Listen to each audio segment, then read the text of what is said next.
And yes, I would like to kindly introduce everyone that's part of the session today. It's a very special session because it is the book launch for BRICS and Economic Development and Multidisciplinary Perspective, which is published by the International Organization for Research, International Press. I am getting that, yes, International Organization of Research Publication. I'd like to please introduce, I'm pleased to introduce our presenters and authors that have been involved in the book. First, we have Biolongo Elise Ishiloke, who has presented on this forum before, given us incredible insights on various topics, and he is one of our researchers as part of the Minerals to Metals initiative. He is a business economist, turnaround strategist, and independent research consultant. He currently works as a postdoctoral researcher fellow at the University of Cape Town. He's been doing that since 2018. We also have with us Professor Shamila Singh, who is a researcher, teacher, coach, and consultant that reflects on the human resources, leadership, governance, inclusivity, and sustainability. Shamila has a doctorate in business leadership from the School of Business Leadership, School of Business Leadership from UNISA. She has a master's in business leadership from why am I reading this again? I'm so sorry. It just comes up twice. Twice as important, I would maybe venture to say. She has an honors degree in industrial psychology. She has worked in the development program in labor relations and has a qualification in coaching. We have with us as well Gustav Mungeni Kankisingi, a lecturer and management consultant. He teaches both undergrad and graduate level modules on management practices, operations, and project management, as well as strategic management and entrepreneurship in the Department of Entrepreneurial Studies and Management at the Durban University of Technology in South Africa. Alongside our esteemed panelists, we also have Tiema Mundi, who holds a BTech in journalism, cum laude, and a Master's of Journalism, which are then supported with an elaborate industry experience, having worked as a weekly columnist for newspapers such as The Witness, The New Age, and as a chief editor for Politics Update magazine. Thank you so much for joining us. First, we'll have Biolongo Elise Shiloke taking us through a keynote speech. I'd like to hand over to you, Biolongo. Thank you so much. Thank you so much, Aisha, for this wonderful introduction. I would like to say once again, welcome to the panelists and to the audience, the virtual audience. Let me just share my screen quickly.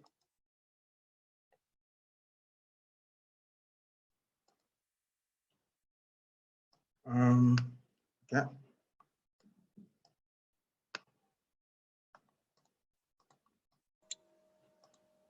Okay. Yes. So I'm humbled and privileged to grasp this opportunity to address you this afternoon, to give you this keynote address on BRICS and Economic Development, a multidisciplinary perspective, a book I co-authored and for which I'm the editor. And so I'm really excited for this moment. You were told that I'm going to focus on BRICS and the South African mining sector. But please allow me to take the liberty to slightly do things differently. If I were asked to give a title to this keynote address, I would say, if you can dream it, you can achieve it. If you can dream it, you can achieve it. So I would like to tell you about the genesis of the book, how the book came into being. And, you know, BRICS as we know it is not sustainable. Sorry, Elise, I'm sorry to interrupt. We seem to have lost connection with your screen share. Yes, I intended not to show the rest of the script. Okay, fantastic. Sorry. They will get the Just wanted to script check afterwards for this speech. Yes. Okay, perfect. Great. So BRICS, as we know it today, is not sustainable, and change is therefore inevitable. But before going into the nitty-gritty of this keynote address, I would like to ask you two questions. One, could you be pro the free market system and be at the same time pro BRICS? Is it possible to support the Western capitalism and support the BRICS initiatives as well? Or could you be an advocate of African solutions to African problems and still be a supporter of BRICS projects? I do not intend to ask you to answer those questions now, nor do I expect you to answer them later. But as we reflect on the process of writing this book, I'd like you to ponder on those questions. It will help us a great deal. Just to give you the context of this, of writing this book. In 2008, Dr. Phyllis Naidu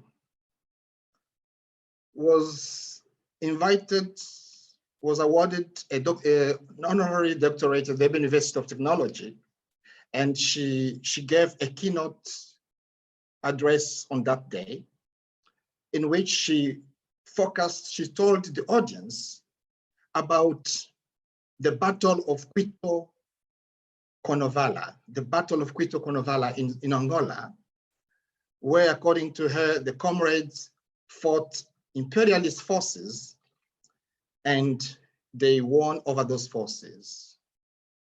And later, our hero Nelson Mandela, alluding to that Battle of Quito Conovala, also said it was key in triggering negotiations in South Africa and leading to the independence of Namibia. And he also said that the people, his comrades, won that battle in Quito Conovala. Now, in 2013, there was another graduation where I was receiving my master's degree. Another keynote speaker spoke about the advent of BRICS and said that BRICS as a partnership was becoming a force to be reckoned with. So little did the speaker know that I was researching about the BRICS, and I was doing some preliminary reading and research about this organization. What she did on that day was to incite me or stimulate me to tackle BRICS and mineral beneficiation as a topic for my PhD, and tackle I did. So as I was doing research, I was interested in looking at how BRICS deals with issues at the United Nations Security Council and the relationship between the BRIC countries and the Breton Woods institutions.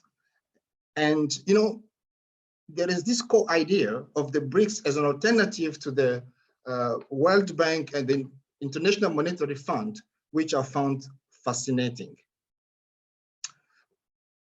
But just to focus on one of the articles I've written, or a chapter contribution in this book, which was an aspect of my PhD on the effects of BRICS and mineral beneficiation, a study which research study I conducted between 2015 and 2018.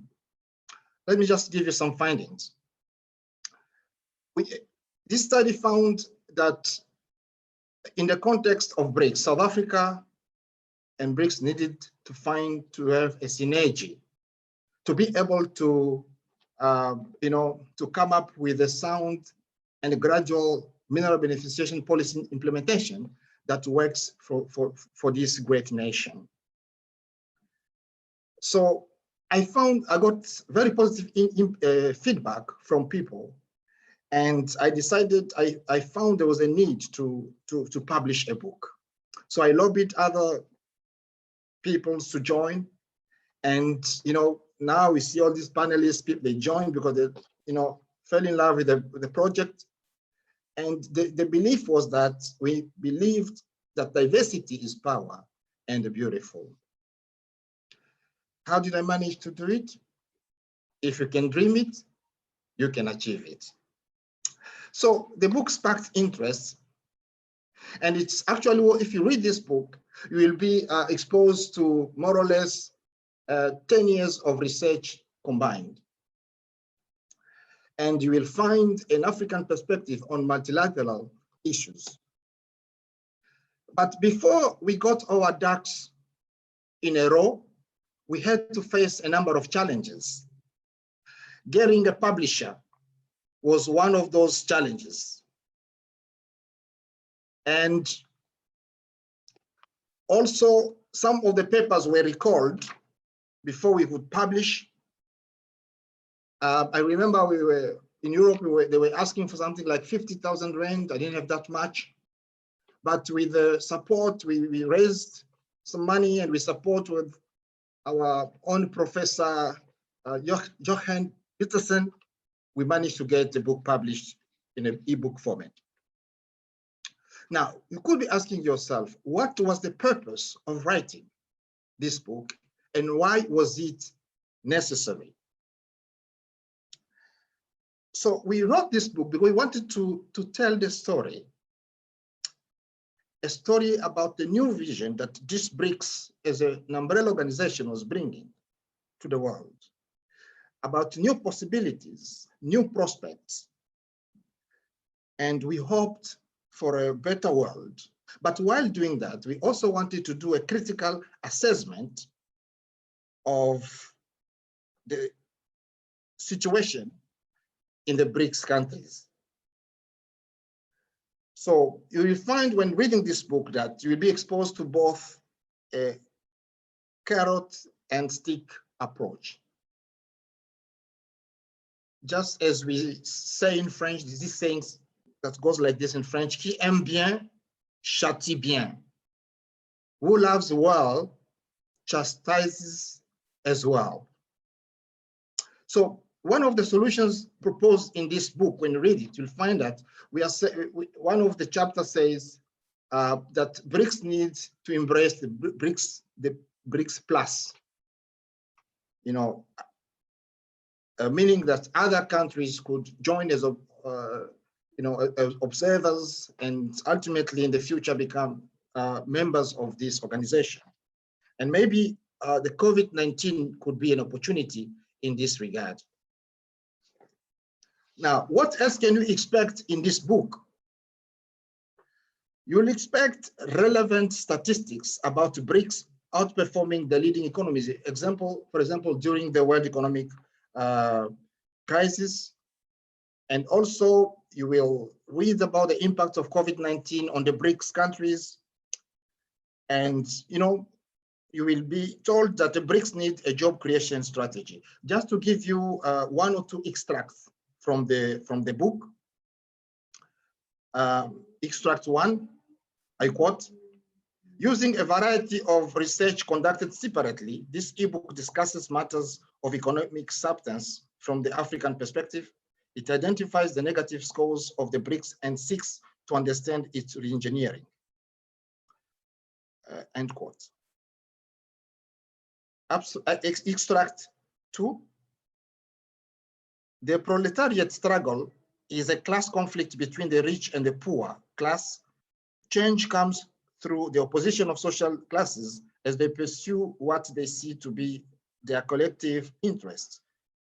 Different and opposed, capitalist class appropriates these goods for its private profit. So this is some of the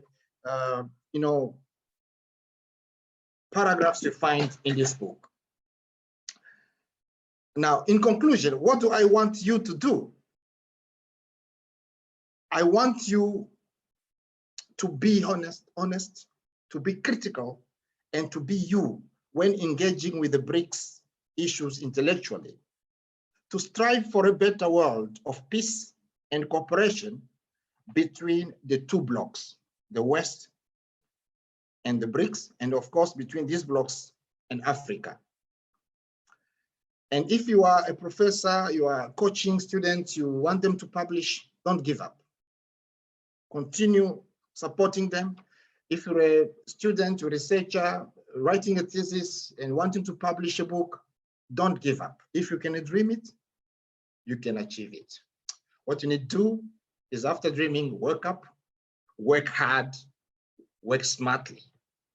Thank you. If you can dream it, you can achieve it. Thank you so much. That's all I have for you.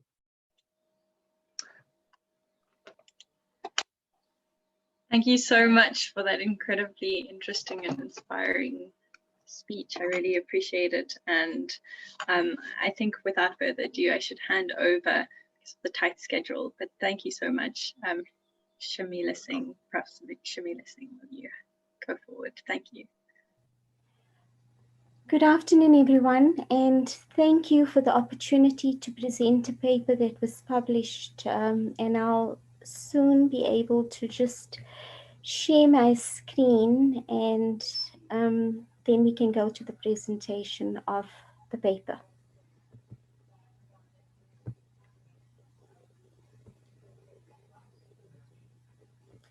So thank you again, and I just wanted to share that this paper was emanated from a master's dissertation that I was the main supervisor, and Dr. Ishiloke was the co-supervisor, and the student was Crescenta Mudley. And very interesting, it deals with one of the most important issues, looking at the impact of Basel III regulations on bank lending and growth rates in KZN. What was also very interesting about this article was that we know that credit regulation affects all countries across the world, and it also affects the BRICS countries, and in particular it affects citizens within South Africa. So there was a weakness that was recognized in the National Credit Act. And this was identified already in 2004, which raised concern on inadequate rules for the disclosure of the cost of credit. Other issues also related to how do we protect investors, capital, and the economy at, more largely and generally. So it also includes, how do we actually calculate and charge out credit fees. So it brought under scrutiny that to that point and up to 2007, that there were insufficient studies that actually covered regulatory capital requirements, and hence the need for the study and to zoom in and look at some of these issues. So if you look back already in 2011, 2012, there was a recognition by the Global Competitiveness Rating that this is an issue and that financial markets needed appropriate regulation to protect investors. and South Africa rated then 23 amongst other countries in the world.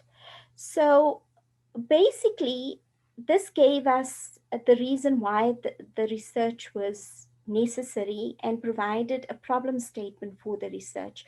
Furthermore, there was a need also to mitigate risk, to create a stable and strong financial market. So this weakness that was identified in 2004 in how there's disclosure, realizing there is inadequate rules that governs disclosure of the cost of capital. And this study makes a contribution to the extent literature in terms of the impact of cost of capital on lending behavior. This study is also beneficial as it provides insights into some of these issues. These are the research questions that guided the study. So to what degree does the new capital requirements actually has an impact on bank interest rates? How does the new capital requirements affect profitability, and what's the impact does this have on increased capital requirements? So the methodology that was used, it was a qualitative approach. There were 10 semi-structured interviews that were conducted with credit managers and analysts. And the data collection instrument for the study was an interview guide with open-ended questions to actually gather and probe and gain a nuanced understanding of credit, interest rates, the cost of credit, and specifically in the banking industry. And the data was analyzed using thematic analysis. So there's 3 themes that emerged from the study, and on what we learning. The first theme was the learnings in implementing Basel III. And some of the themes that relate, the sub-themes that related to this main theme was credit criteria, the lack of financial information, credit regulation, the affordability of attaining new credit, and how collateral is used in the application process by banks to grant credit. The next theme related to Basel III's Accord regulatory requirements. And here the sub-themes are increased interest rates, increased cost of capital affecting banks, banks stringent on lending. And we've seen, how this was ushered in from 2007 and post the national credit regulations that were actually promulgated. Banks regulations that I just referred to now and how it affects industry, and then the external factors that are affecting bank interest rates. The third theme was bad debt and how it is provisioned, and the profitability of data and how data can actually be used for intelligence so that better informed decisions are made with regards to lending. So some of the recommendations that emerged from the study was banks need to comply with the conservative nature of credit to avoid jeopardizing the financial system, and so that there isn't a negative impact on global economic crisis, as we've seen in 2008 and other examples thereof. Banks need to adhere to all risk-weighted ratios and the banking scoring models to score a client for a credit facility also needs to be updated and aligned across all the banks and the banking regulations. And then banks must ensure that all employees responsible for credit assessment must have up-to-date knowledge on Basel III regulations. I thank you for this opportunity to present this paper, and I'd like to indulge that you read the paper further and you can engage with us further regarding the publication of this chapter. Thank you.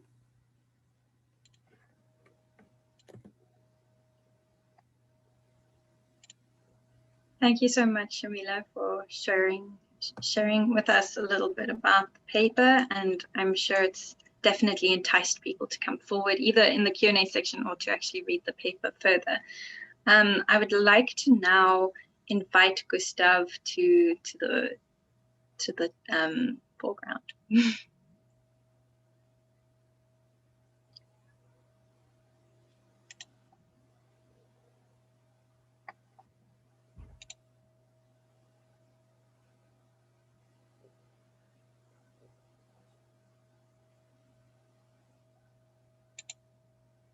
We just need you to unmute and then everything will be sorted.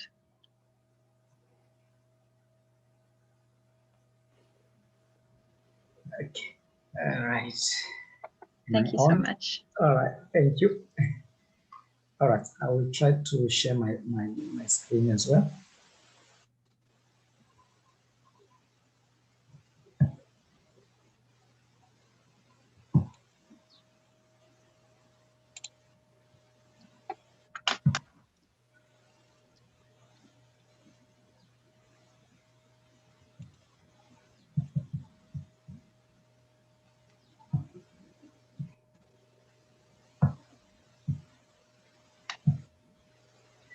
Okay, thank you so much for this opportunity. Hi, sorry, Gustav, just before you get started, would you mind sharing the slideshow in full screen? So, just... Am I going?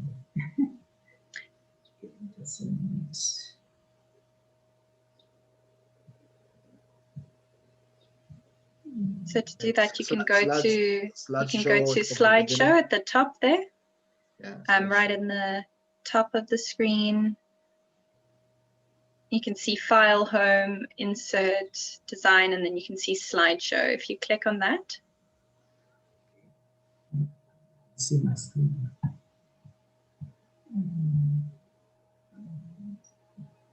It's a little bit up, and there next to animations, you'll see slideshow.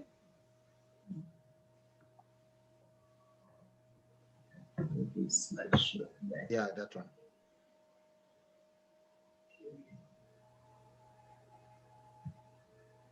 If you click on it, you can then go from beginning.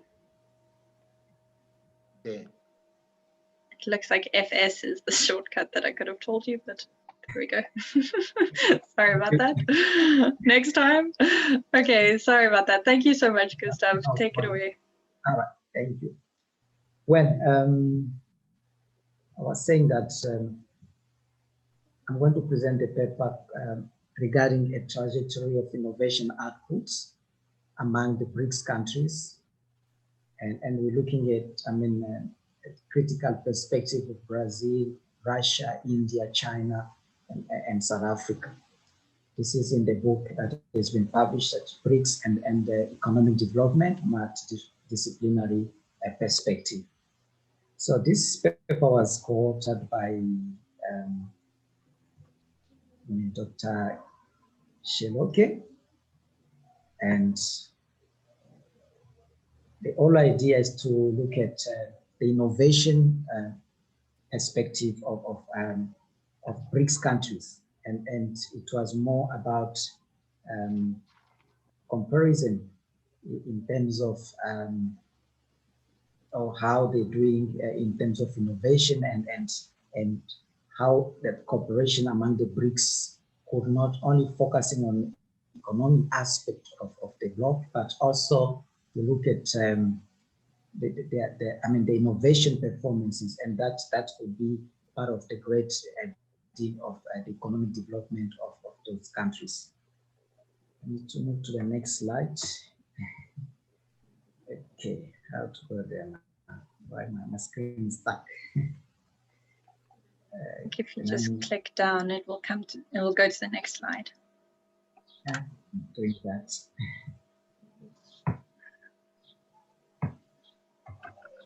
There we go. Oh, there we go.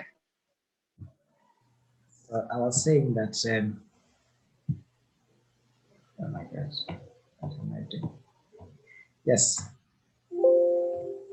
I was saying that it is important to know that Brazil, I mean, Russia, India, China, and South Africa as BRICS are the important players of the emerging markets in the global economy, and their innovation profiles matter for economic growth of individual countries and the bloc holistically.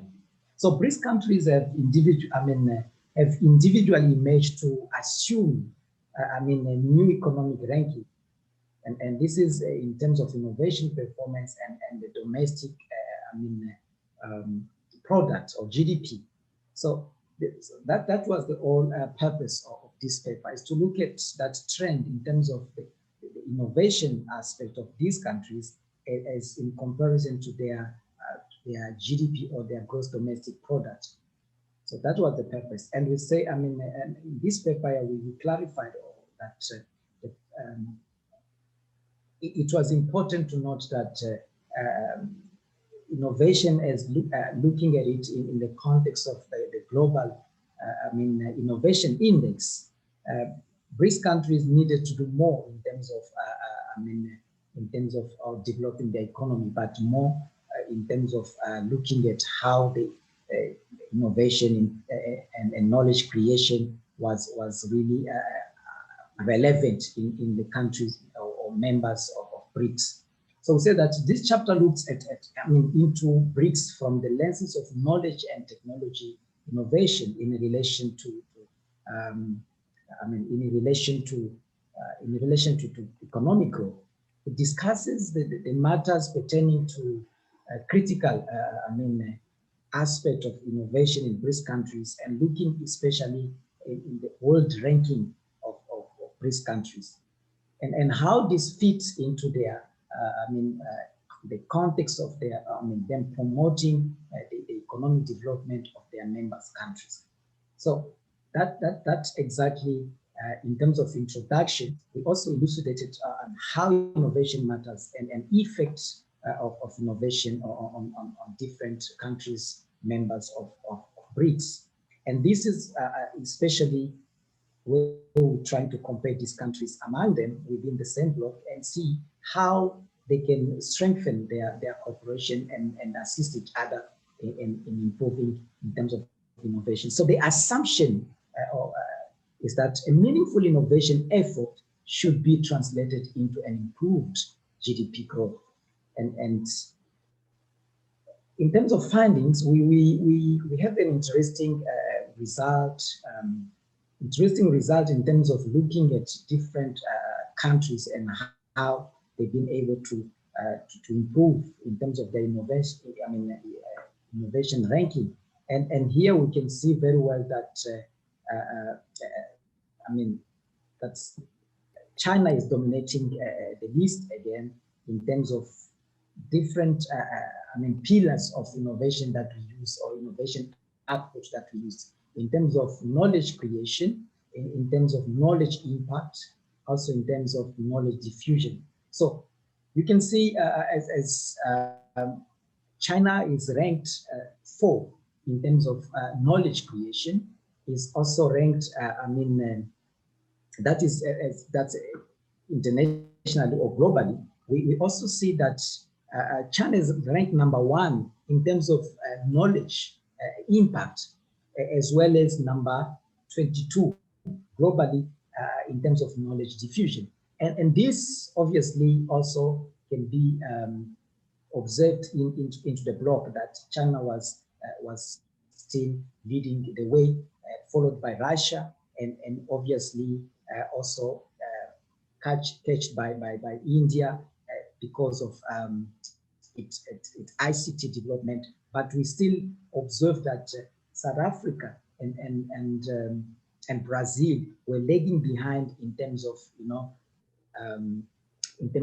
adapting, or in terms of also improving in innovation performance of those countries. So we said that the country innovation policy success here, based on what we just observed through the findings and the graph that I've just presented, we realize that BRICS still have imbalances in terms of how countries cooperate and improve not only the economic growth of their members, but also in terms of the innovation performance, because the assumption is that innovation is key to any economic development. And this book was, we can say it anticipated the current business environment or current economic environment we find ourselves today, the new normal of COVID-19, where new ways of doing things, new way of operating businesses and in organizations is really required. And this book, though the project started earlier before COVID-19, but we can observe that this book anticipated the problem that we are currently living in. So we said that it is important to also look historically that knowledge-based growth strategy for innovation should be an important integral part of economic cooperation, as I said, because the whole partnership as an economic cooperation must look at how they can improve innovation of individual member countries. So a strategy has to be framed as in terms of observation. A strategy has to be framed to redesign alternative ways to improve innovation through the improvement of input and the appreciation of output dimensions. I would like to indicate that this book didn't look at innovation input, but we focus on innovation output. And we believe that if already we've got a clear result and that trend, as we focus more on the last 2 years, in other words, 2018 and 2019. But if you look the time that South Africa joined the BRICS, the 10 years, the ranking or the world ranking is still more or less the same. So the trend, whether we did it for the 2 years, the last 2 years, but we can observe the same trend as from 2010. And we said that we also clarified that it is important that for knowledge to be created and for that knowledge to be relevant to innovation project. And I would say we kind of recommendation and we assume that these recommendations, as someone can go through the full chapter, can be able to bring some insight or new insight in terms of how economic development is perceived in the BRICS countries on the bloc in general. We said that the study recommends the members countries and the economic leadership to strengthen their innovation cooperation. That I think they emphasize that we put that innovation performance, that cooperation is beyond economic cooperation.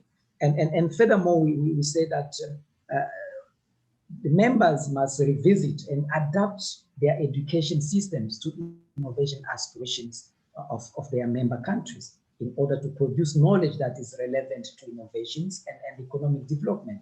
And if I have to emphasize, especially in the context of South Africa, with this last recommendation, that South Africa was ranked lower in terms of its education systems in the BRICS, and that not only in the BRICS, but it's also relevant even in the ranking in Africa in general. So there was a need for especially Brazil and South Africa to revisit the education systems and to produce relevant knowledge that will assist them to innovate. And beyond that, India was in a bit in advance as compared to other two BRIC countries, meaning South Africa and Brazil. But obviously, China was seen as the strongest partner in the bloc. And obviously, we think that BRICS in their corporations supposed to learn one or two things from China, as we said, China strategy in terms of knowledge creation, knowledge impact, and knowledge diffusion. Their strategy has been successful. Therefore, we really emphasize that revisiting the education systems, revisiting the the production of knowledge and the use of knowledge was critical for the success of the bloc. So I think I will invite you to read the full chapter, and obviously you'll have more insight in terms of the findings of this study, and in terms of the recommendation of this study.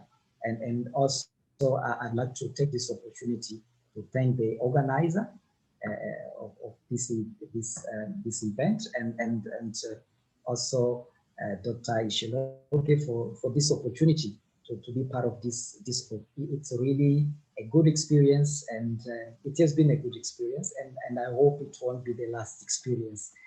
Thank you so much.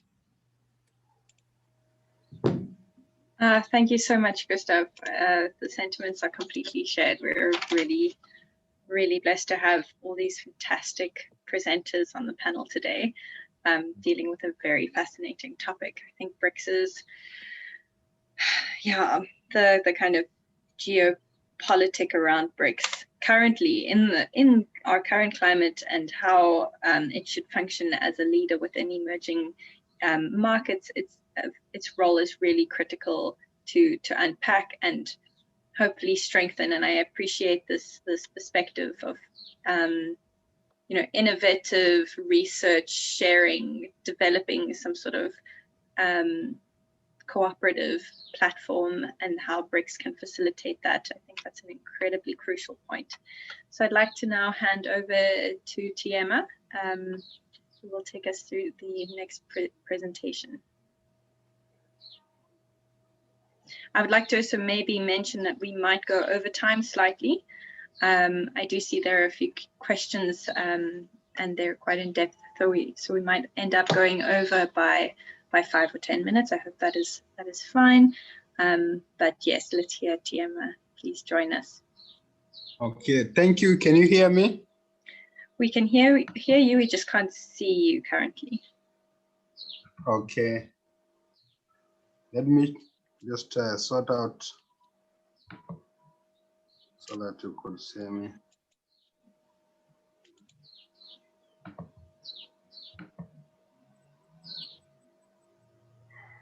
Thank you so much. Okay, can you see what's on the screen? I've tried to share. Yes, we see this. Okay. We see your screen. We just need it to be in full. Could you put it in full screen mode? Okay. That's FS. A bit of a challenge. Perfect. Control. Pardon? I think if I'm remembering correct, the shortcut to full screen mode for slideshow is Control FS. Let me not try and be too fancy about it. Let's rather just go to slideshow and then view from beginning. So slideshow you'll find at the top of your screen next to animations, in between the top of your screen. Just a minute. At the top. And then you see file, home, insert, design, and slideshow after animations at the top. Okay, yes. Because the first time I'm using Zoom, I always use Teams. Yeah, so no, there's a whole learning curve to these online platforms. I find that everyone has a specific preference, and we just tend to use Zoom. So it's at the top there, yeah. So the file. So just press that, press the back button, the arrow, because it's not in file, but it's at the top of your screen. You'll see file, home, insert, design, transitions, animations, yes, and then insert. And then you have slideshow. So design, transitions, animations, and then slideshow. Okay, I have a animation, I have slideshow. Click on slideshow, and then click on, at the bottom, you'll see from beginning in the corner underneath file. Slideshow. To your left. To my left. To your left, I can see there's reference timing. Yeah, so to the left, right in the corner, there's from beginning. From beginning. Yes, there we go. Okay. Thank you so much. You okay now? Sorry about that. Perfect. Okay. We can see it perfectly now. Okay. Thanks. Okay, now our topic is, I co-authored the topic with my friend, the role of multilingualism in spurring the of trade among member states. Now, the reason that pushed us to work on this particular angle is because BRICS is facing many challenges, you know, as a young trading bloc. One of the challenges is the differences in socio-cultural angle, and also the issue of differences in their political ideologies. But we felt that language is one of the major hurdles when it comes to facilitating trade between member states. And these were the main reasons as to why we focused on language. One of them is that BRICS does not have an official language, which makes it difficult for member states to actually determine as to which particular language should be used when engaging on issues related to trade. And as such, business partners and also individuals have to engage or to contract consultants or use of electronic devices in facilitating communication. Now, we also saw that BRICS does not actually have a language policy, you know, as a trading bloc. If we looked at other trading blocs like European Union has got 27 members states, and they have 24 official languages. This is an indication that trading partners, especially in trading bloc like European Union, they cannot work effectively without having specific policies on the issue of languages. So with 27 members, they have 24 languages. We also looked at other trading blocs like COMESA, where we have countries like Kenya, Uganda, Tanzania, Rwanda, Burundi, and we saw that the common factor among this particular country is the issue of language. We have countries like Rwanda and Burundi, they have French, Kenya, Uganda, Tanzania, they have English and Swahili, but the common language within this particular trading bloc is Swahili. Other studies that we looked at is that of USA and some of their trading partners. And we saw that products which have got multilingual version were actually doing much better. The trade volume was actually much higher compared to products which have got a specific language, you know. And if you come to BRICS, other challenges that are facing BRICS, we saw that like Brazil, they make use of Portuguese, and very few people in the BRICS member states actually understand Portuguese. And then Russia, they do use Russian as the official language. And in India, they have Hindu and English, but even though they have so many other languages, but Hindu and English are the national and official languages. And when we come to South Africa, the situation is actually more complex. We have 11 official languages. And as a member of a trading bloc, a giant trading bloc like BRICS, it makes it difficult for the trading partners to actually decide the type of language that they are going to make use or to be familiar with if they have to do proper business with South Africa. And from our studies, we saw that language plays a key role, and it also contributes to the cost of doing trade. Companies or individuals who want to do trade with other nations, one of the key factors that they look at is the issue of communication. How effective or how easy is it to communicate with a trading partner? Now, we realize that from our studies that if the trend is that trading partners look at commonality, the issue of a common language, that what type of language can I speak and will be able to understand? The trading partners decide on the language and also the cost of doing business. And we saw that there's a language or communication plays a key role in trying to facilitate the trade between partners. Our study was guided by gravity model theory, which states that trading partners actually make use of language as one of the key factors when they're choosing a trading partner, and that the trading volume between two or more countries is impacted either negatively or positively, depending on the language which is being used or the proficiency of language that is being used.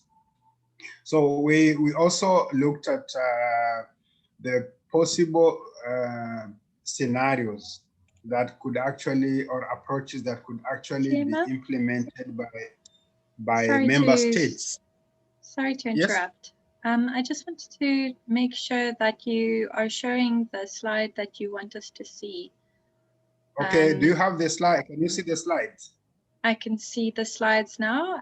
The role of languages in a trading bloc such as BRICS. Is that the slide you would want us to see now? Yes, yes. Okay, thank you so much. Okay, so we also look at the role of language in terms of facilitating trade.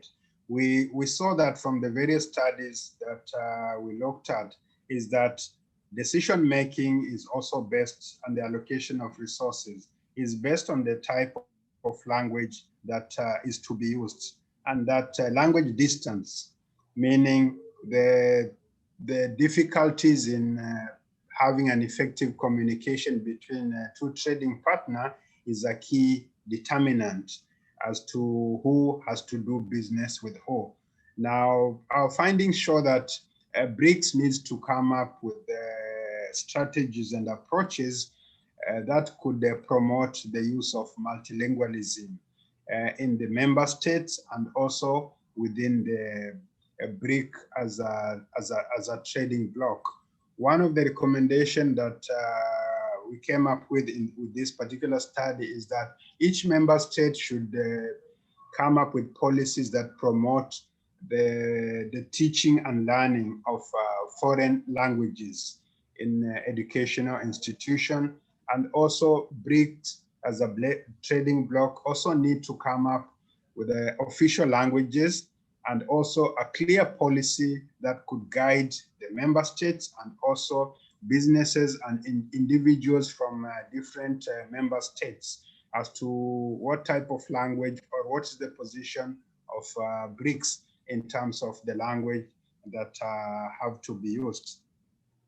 Our conclusion is that we live in a global economy society whereby we have to interact with individuals who come from different socio-cultural and political environment. And for us to be able to interact with them effectively, there is a need, an urgent need of BRICS having clear policies and also promoting the use of multilingualism.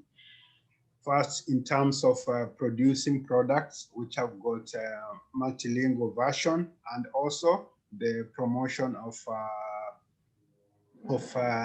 teaching and learning by the use of different languages in the educational institution. South Africa has gone a step forward by pushing for the teaching of Swahili as one of the African languages in school, but still efforts have to be, and more effort is needed to actually see other languages like Mandarin, Russian, and also Portuguese and even French being taught in South African schools. And also we recommended that businesses also needs to embark on production, especially businesses that export products to other countries, need to embark on the production of goods which have got a multilingual version. With that would actually see South Africa participate effectively as an eco-economic partner in BRICS. And it will also boost the volume of trade among member states, because as it is at the moment, the biggest challenge that we can actually see is the issue of language distance, whereby a Chinese, a South African, a Brazilian, or a person from India or Russia find it difficult, and the only means of engaging or communication is through the use of electronic gadgets. So that's just in a summary. And if you want to get more information on our paper, please try and get a copy of our ebook, and we'll see how we have outlined the role that language could actually play in the spurring of a growth of economy activities between different member states. I would like to thank the organizers and all those who have put in their effort, resources, and time to see the book was a success, and also to have this kind of engagement or interaction whereby we are able to exchange ideas on this emerging trading bloc that is BRICS. Thank you so much, Aisha, and the rest of the panelists. Thank you so much, Gemma. That was really, really fascinating. I do think that we underestimate the social sciences and language, and learning one another's languages to be able to communicate effectively is so unbelievably crucial. And I can at least see it in my own personal life. My limited language of just English, just English, what is considered this universal language, is incredibly limiting. So I really do appreciate your perspective, and I will reiterate to everyone that they will receive a copy of the book after the book launch, so that they can actually really engage with the content. Yeah, so with that, they can also ask for an electronic autograph. Oof, I love that. I love that. Please, can I get one? Please. That would be amazing. Thank you so much. So without further ado, I'd love to step straight into the questions that have been asked. And I think that a lot of these questions cross over and can be touched on by each of the panelists. But because of our going over time slightly, I think that if we can keep the answers to a minimum, but then provide maybe more context or more of an answer afterwards, which I can then provide with the book, just some kind of good talking points, I suppose. So the first question we've got from Evelyn, who says, thank you so much for the presentation. A large amount of financing for mining projects in Africa, or miners operating in Africa, are financed mostly by Bretton Woods institutions, institutional investors, etc. Out of interest, are there any conflicts related to development goals and ideals for African mining that exist between Bretton Woods institutions and that of BRICS countries?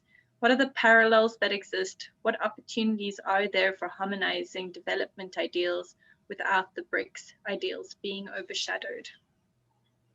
Can I hand over to Biolongo? Yeah. Thank you for that question. That's actually a very important question, Evelyn. Yes, very important.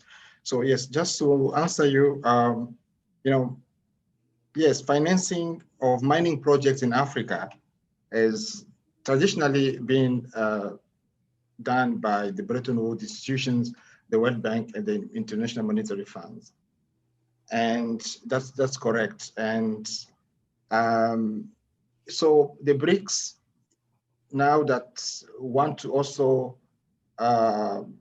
fund capital-intensive projects provide an alternative to the Bretton Woods, role in Africa. Yes, there's been a conflict of interest, or there is potentially a conflict of interest, but I think the two blocks, the West and the BRICS, for example, need to harmonize and to find a way to cooperate. For example, you see South Africa during the COVID-19 did receive funding from the Breton Woods institutions for the first time since the new dispensation. So there is a way the two blocks can work together. Is there any parallel? Yes. For example, the Breton Woods institutions used to support Africa, but they have these conditions that were deemed unreasonable. You find many African countries are indebted because of those, inherited bad decisions or loans received or funds received from the Bretton Woods institutions. So the different approach of the BRICS, which comes in as a friendly umbrella organization, hopefully Africa can escape those, debts that we had. Okay, that's all I can say.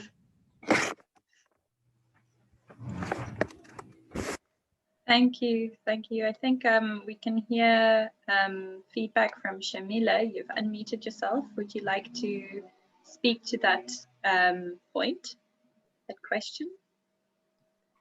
Otherwise, we can go to the next question, which is directed to you, Elise. I've always wondered what South Africa truly benefits or loses as a member of BRICS. Can you please comment on that? And secondly, how would you say South Africa's current economic decline affects its role or influence in BRICS? Okay, thank you for the question, Bernard. South Africa benefits from its implication, its role in the BRICS, of course. And but we must say that South Africa joined the BRICS as an underdog. Africa as a country did not have the muscles. You cannot compare economically. This country with China or Russia, these are robust economies. But we must say South Africa did very well, despite being an underdog when the country joined the BRICS. So, but in order to say that South Africa can only win if, it partners with African countries. That's why in this book, we advocate for a African-friendly BRICS Plus. We saw that in 2013, South Africa invited other African countries to come together and interact with the BRICS partners. So how the current economy decline affect its role?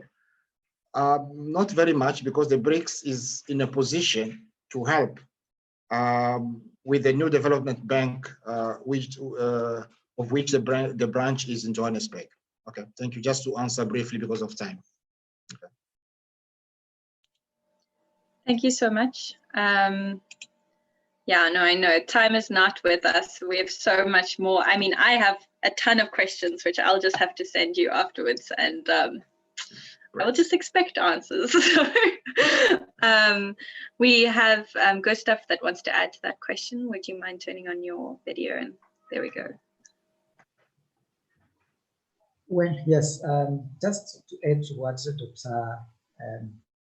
Ishlok just said, is that, yes, it's a challenge sometimes if you're a weakest link in the block.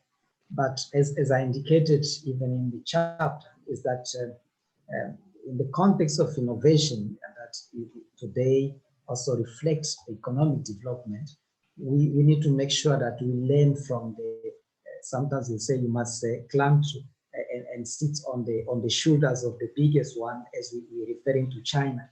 So what's the lesson that South Africa can be able to learn from China in terms of, small business development, in terms of innovation in general, in terms of, transparency, governance, and so on. So those are the issues that sometimes we don't as a country member, we don't really emphasize on. And to some extent, I think we have to look at the model that is currently working, especially within the bloc, and how can we learn from that specific country and maybe duplicate the model. I'm not saying completely, but at least being able to pick up some of those critical aspects of their success and use them, not only in terms of having the same bank and borrowing from that bank and so on, but there are some other aspects, even as I said earlier in the paper, in terms of innovation performance, in terms of economic development, why China started has been considered as a developing country. But in reality, we can't consider China as developing countries because the second economy of the world.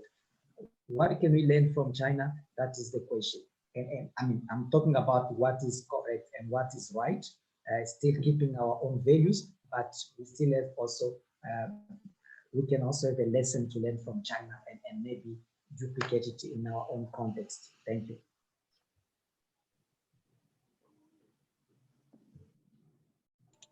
I know Tiema had a point as well. If you wouldn't mind turning on your video and stepping in there.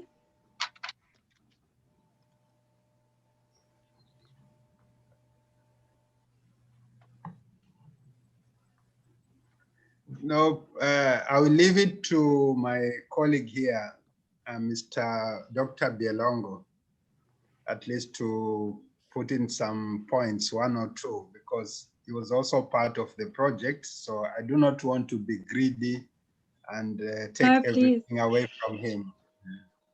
I don't think we must. So kind, you're so generous. Okay, sure. Shamila also wants to add something. So I think if we each want to just have a moment to add something, that's absolutely fine. I don't want anyone to not contribute. This was a very fascinating discussion. So if I can ask Shamila, then we have Bielongo, and we can then have Tiema just speaking briefly on that point, and then we will have to carry on with the next question and close the session. Okay, thank you. Thank you, Aisha. And thank you for the previous contributions. I think they're also significant. I think for South Africa, with its current economic situation, but also the fact that we have a lot of pressing challenges, specifically around unemployment, the state of our healthcare system, the state of our education system, etc. I think that's certainly what South Africa can learn from the other BRICS countries is how to stimulate SME development. And I think in China specifically, but as well as India, there's so much of lessons to be learned. We've done, research in Africa, but in South Africa as well. And what we've realized that there are some solutions, but I think learning from other countries in the BRICS partnership will help us to take those lessons and adapt it for an African or South African model. Thank you. Thank you, Shamila. Bielongo, are you there? Yes, but just to add that while we have to learn from BRICS partners, we need to be careful. For example, to be able to draw the line. For example, when it comes to foreign direct investment, or when it comes to investments or importing stuff from other BRICS countries, we just need to make sure that we regulate our economy and we promote domestic markets. That's why, for example, with mineral beneficiation, policy implementation that I mentioned in the keynote address, we need sometimes to take the lead. We need to know what we want as South Africa or as Africa. Okay, thank you. Thank you so much. Tiema? Aisha? Are you there? Yes. Yes, I'm here. Can you hear me? Sorry, my video is off. Okay. Tiema, you're muted. Sorry about that. Can you go to the next question? Okay. Wait, Tiema, did you have a point on the previous discussion, or shall I just go to the next question? You still muted. Yeah, I think we'll go to the next question. You can go to the next. Okay. So the next question is from George. In an increasingly disjointed world, does BRICS not serve an important role by sitting around the same table as the United Nations, IMF, World Bank, European Union, and the UK post-Brexit by means of example? How successful has BRICS been to date? So I think that we should get a brief answer from each of the panelists. Can I start with you? George? Go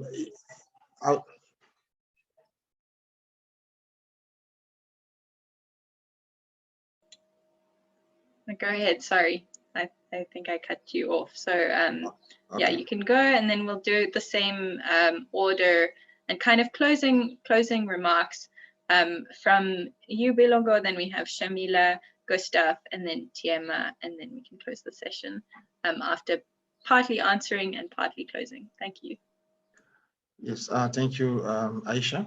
Yes, I agree with George to some extent. Yes, BRICS serves an important role. Yes, sitting with others at the UN and so forth. But BRICS brings with it a different approach in addressing multilateral issues. And at last year, we now have an alternative to the International Monetary Fund and the World Bank, which we didn't before. And so, for an example, you know, at the United Nations Security Council, you know, the BRICS partners do support each other, and they make sure they have the same voice, to speak with the same voice when addressing issues. And we have BRICS countries supporting Africa, you know, in one of, you know, when the need arises. So that's very important. Yes. How successful has the BRICS been to date? I must say that the BRICS have tried, but they've not been very successful. In that, one of the challenges, you cannot compare the BRICS Bank with the World Bank or the International Monetary Fund. When it comes to the capital, to the funding, BRICS does not have the muscles to outcompete the BRICS Bank, I mean the World Bank, for example. But at least to start, it's an alternative to the existing one. Okay. That's what I can say. Thank you so much, Shamila. Thank you. I think my sort of contribution would be that as we move forward, you know, there's current issues, pressing issues, and that is economic decline. There's intermediate sort of issues, and then there are long-term issues. And I think that, you know, on that trajectory, it requires you know, joint partnering. It requires thinking about the impact of the fourth industrial revolution in terms of technological transformation. It also gets us to think about how do we develop ecosystems, you know, and think in unconventional ways about business models and opportunities. And then I think in the long term, what I find as an absent debate is a focus on sustainability. There is fragmented discussion on climate change, but I think all sort of decisions that are currently taken is going to impact future generations to come. So how do we then, with our current challenges, actually try and think of if we're going to follow a particular path, and where does this path lead us down to, and does it lead us down to looking at sustainability as a big issue and a big focus as we move forward? Thank you. Thank you so much, Shamila. Gustav? Well, thank you again. My take is still that, it's free for each member country of the BRICS to also belong to another, another bloc or another international organization, such as, for example, South Africa is part of African Union and SADC and so on. But again, it's also important to address the issue of balances within the bloc, and that's why I emphasized earlier that yes, we have strong country members. We've got also the weak country members, and how countries such as China, such as Russia, and even India today can pull forward some countries such as South Africa. So it's key to say that we can't say BRICS didn't do anything, but we can't also say that BRICS has been able to succeed at this point. We still have a long way to go.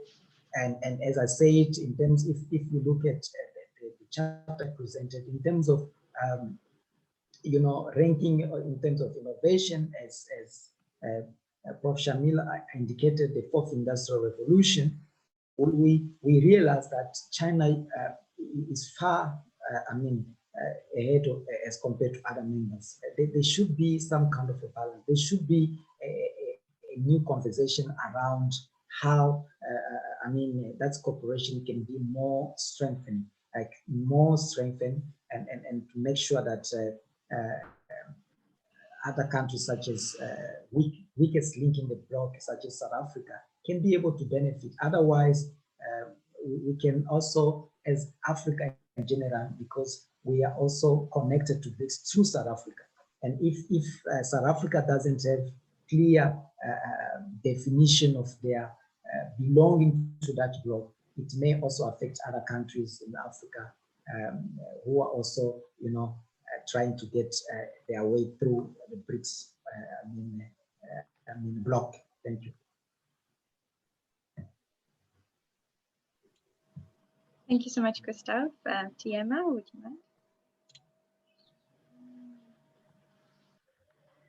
Okay, can you hear me? Yes, perfectly. Okay, my comment or contribution is that the realization of the objectives that led to the formation of BRICS should be seen in terms of long term. Because as it is at the moment, it's not possible for BRICS to achieve all their objectives, considering that they are competing forces. Some of my colleagues have highlighted some of them. One of them being like South Africa is a member of SADC and also part of African Union, and they also have to champion the objectives of those kind of organizations or trading blocs.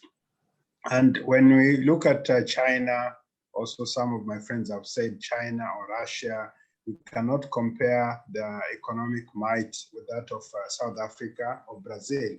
So what is needed is having short and long-term objectives, and also each member state needs to take this seriously and have policies from the global stage, sorry, to have policies that could contribute to the strengthening of the bond or the trading partnership among member states, And so once those kind of policies are in place and they're actually implemented, then each member state will be able to work towards achieving that particular goal, so that the realization of the dreams of the BRICS can actually be achieved.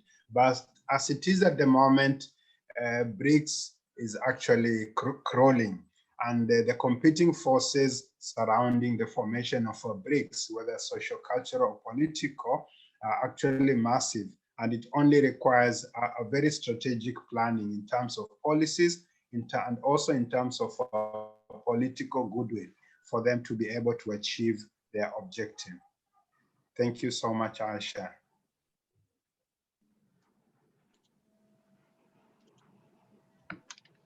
Thank you so much, everyone, for sticking it out and joining us today.